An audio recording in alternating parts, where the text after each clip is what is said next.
The Queen is abiding by her doctor's advice as she continues to carry out only light duties at Windsor Castle. These include dealing with the government's daily red boxes and held virtual audiences. On Wednesday, Her Majesty also held a phone call with the Prime Minister, according to the court circular which records every official engagement undertaken by senior royals. The entry, with date November 3, read, "The Right Honourable Boris Johnson MP, Prime Minister and First Lord of the Treasury, had an audience of the Queen via telephone this evening. What is discussed during the weekly audiences between the monarch and her prime ministers is strictly confidential.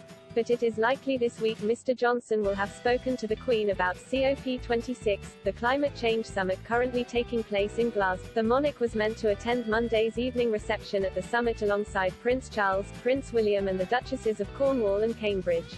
But last Tuesday Buckingham Palace announced she had regretfully taken the decision to remain at Windsor following her doctor's advice to rest. The Queen made up for her absence by recording a speech in which she urged decision-makers to rise above the politics of the moment and take steps to save the planet for generations to come.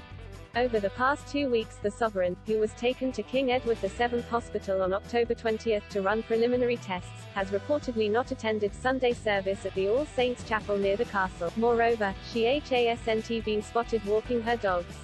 However, she lifted the spirits of royal watchers worried for her health earlier this week, when she was photographed driving herself around in her private estate. And today it has been reported the Sovereign was helicoptered to her residence in Sandringham, where she will spend her first weekend away from Windsor since October. A royal source told the Mirror, the Queen had been hoping she would still be able to spend the weekend at Sandringham and was delighted her doctors gave her the all-clear to travel.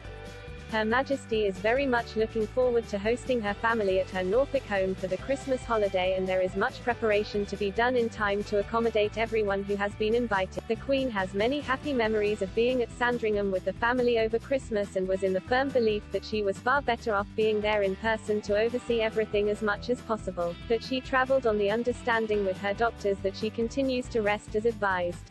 The publication recorded the Queen's trip to Norfolk will be used to make plans ahead of Christmas. The monarch started spending her Christmas holidays in Sandringham with her extended family 3 decades ago. In 2020, for the first time in years, she was forced to remain at Windsor Castle in the company only of her husband, Prince Philip, due to the COVID restrictions in place. However, this year she is said to be totally committed to host her loved ones in Norfolk as per royal tradition. This coming Christmas will be particularly poignant for the Queen, who lost her husband aged 99 in April. Following her short trip to Sandringham, the Queen will return to Windsor, which became her main residence with the beginning of the pandemic in March 2020, early next week. She is expected to continue with her light duties at least until November 13, when she will miss the annual Festival of Remembrance at the Royal Albert Hall. However, the palace said last week the Queen has firm intention to attend in person the National Service of Remembrance at the Cenotaph on Remembrance Sunday.